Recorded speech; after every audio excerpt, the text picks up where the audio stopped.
students, welcome to week 3. In week 2, you went through some of the basic Photoshop tutorials.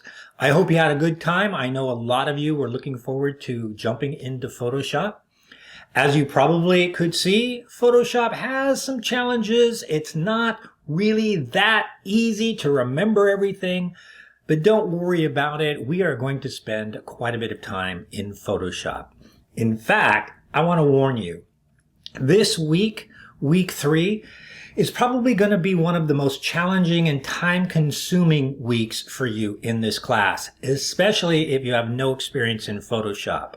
There are a lot of lessons and there are some assignments that are going to take you some time to complete.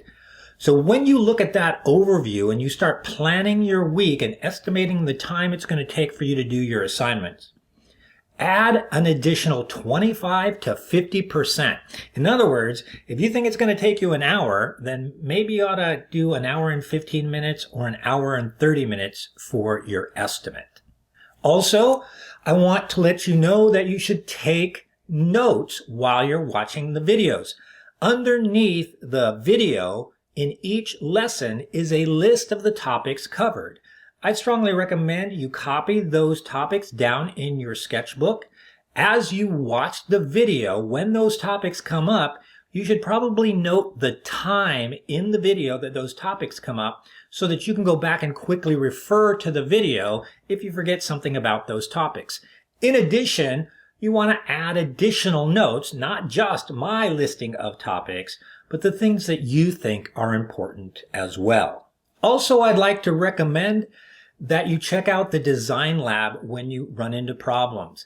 They're open Monday through Thursday from 9 a.m. to 9 p.m. and on Fridays from 9 a.m. to 4:30 p.m. They're pretty much available to you and they're really knowledgeable. So if you run into a problem, just check right into their Zoom board and ask your questions. They'll be able to look at your screen and they'll be able to show you their screen. They're qualified in Photoshop. They can help you. So take advantage of that. Another thing I want to tell you about this week is that you're going to be introduced to a section of Photoshop, sort of a subset or a part of Photoshop called the Select and Mask Workspace. When new students get introduced to the Select and Mask Workspace, sometimes it's a little bit difficult and a little bit hard to comprehend, maybe a little bit challenging for them. And so, like normal, people tend to shy away from the things that are a bit challenging. I don't want you to do that. The Select and Mask Workspace is a major part of good Photoshop work. All professional designers, people in Photoshop, people using Photoshop, use the Select and Mask Workspace. It's very important, so keep at it, stick with it, even if you don't quite get it all the first time. The key thing with Photoshop and why the Select and Mask Workspace is such a good tool for you to use is that when you do Photoshop work, when you do compositions or edits, you don't want them to look Photoshopped.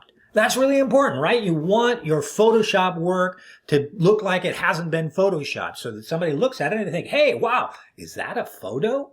Well, that's the determination of what makes good Photoshop work. And the Select and Mask Workspace is the place that most graphic designers work in to do that kind of quality work. Finally, this week you're going to be dealing with selections and transformations. Remember last week I told you about choosing and changing pixels? Well, that's exactly what you're going to be doing.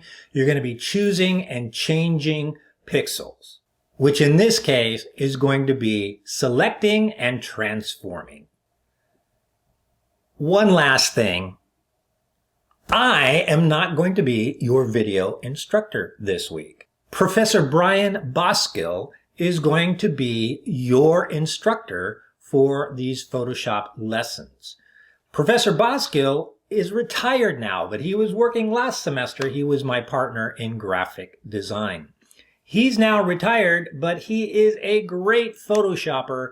And when he did these videos last semester, or even some of them maybe 2 semesters ago, they're still very relevant today. He's a great instructor. He's a little bit goofy, but that's what makes his videos kind of cool. So enjoy Professor Boskill's presentation of these Photoshop techniques. and I hope that you have a great week.